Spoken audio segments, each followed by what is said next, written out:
السلام عليكم ورحمة الله وبركاته. الحمد لله وكفى وسلام على عباده الذين اصطفى. أما بعد فأعوذ بالله من الشيطان الرجيم. بسم الله الرحمن الرحيم. وما لكم لا تقاتلون في سبيل الله.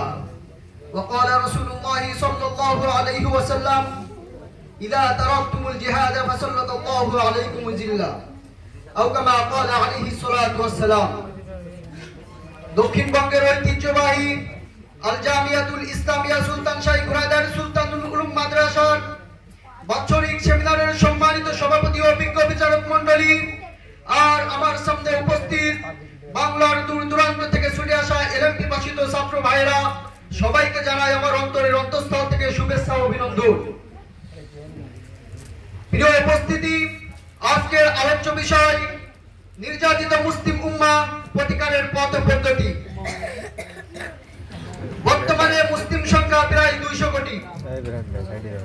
এটা জনগণের দিক থেকে 1/4। মুসলিম জাতি আর এত বেশি হওয়া সত্ত্বেও বিশ্বের চারিদিকে সব জায়গায় মুসলিম জাতি শুধু নির্যাতিত। অন্য কোন ধর্ম আজ এত বেশি নির্যাতিত নয় যত বেশি নির্যাতিত মুসলিম জাতি। ঠিক না বেঠিক? আজ চেচনিয়া, বসনিয়া, গুজরাট, ফিলিস্তিন, কাশ্মীর সহ সমস্ত জায়গায় দেখা যাচ্ছে আজ মুসলিমরা লাঞ্ছিত, বঞ্চিত, নিপীড়িত। প্রিয় উপস্থিতি, আমি বলতে চাই, আর কতদিন তোমরা অলসতার চাদর গায়ে দিয়ে ঘরের মধ্যে বসে থাকবে? আর কতদিন? প্রিয় উপস্থিতি, কাশ্মীরের দিকে তাকাইলে দেখা যায় কাশ্মীরে আমার যুবক ভাইরা তাদের বুকের তাজা রক্ত ঝরাইতে আজ কাশ্মীরের ভূমি আজ রক্তে রঞ্জিত হয়ে আছে। শুধু তাই নয়, আমার কাশ্মীরে ছোট আমার সোনার মতো সেই ছোট বোনদেরকে ঘর থেকে টেনে হিঁচড়ে বের করে গণহারে দর্শন করা হচ্ছে। তাই নয়, দর্শন করার পরে তাদের দেহটাকে পুড়িয়ে জ্বালিয়ে শেষ করে দেওয়া হচ্ছে। ওরে মুসলিম যুবক ভাই, আমি তোমাদেরকে বলতে চাই, আর বসে থাকার সময় নাই। এর যুবক, তোমাদেরকে একটা কথা স্মরণ করে দিতে চাই, তোমরা হলে বীরের জাতি।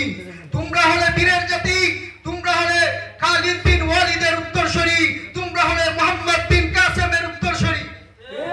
সেই মুহাম্মদ বিন কাসেম একটি মাত্র ফুলের ইজ্জত বাঁচানোর জন্য সুদূর আরব থেকে সিন্ধু বিজয় করেছিল। প্রিয় উপস্থিতি, আমাদের মাঝে কি এখন আর কোন মুহাম্মদ বিন কাসেম নেই? যেই মুহাম্মদ বিন কাসেম আজ আমাদের মা বোনদের ইজ্জত বাঁচাবে? প্রিয় ভাই বন্ধু, পরিশেষে আমি বলতে চাই যে আমাদের সবার আর বসে থাকার সময় নেই। আমাদের সবার ঐক্যবদ্ধ হতে হবে। ঠিক না বেঠিক? আমরা যদি সবাই ঐক্যবদ্ধ হতে পারি, তাহলে আর কোনদিন আর কোন জায়গা আমার আপনার মা বোনদের নির্যাতিত হতে হবে না। কখনো মুসলমানদের দিকে চোখ তুলে কোন বাতিল শক্তি তাকাবার সাহস করবে না। আমরা তো পূর্বের কথা ভুলে গিয়েছি যে এই অর্ধজাহান শাসন করেছে মুসলিমরা। অর্ধজাহান যেহেতু মুসলিমরা শাসন করেছে, তাহলে এখন কেন মুসলিমরা নির্যাতিত? এখন কেন হিন্দু, বৌদ্ধ, খ্রিস্টানদের হাতে মুসলিমরা মার খাইতেছে? এর কারণ একটাই, 1400 বছর আগে নবী করিম সাল্লাল্লাহু আলাইহি ওয়াসাল্লাম বলে দিয়েছেন যে এমন একটা সময় আসবে, এমন একটা জামানা আসবে, তখন মুসলিমরা প্রচুর থাকা সত্ত্বেও তারা বিধর্মীদের হাতে মার খাবে। প্রিয় বন্ধুগণ, আমরা সবাই একত্র হতে রাজি আছি তো ইনশাআল্লাহ?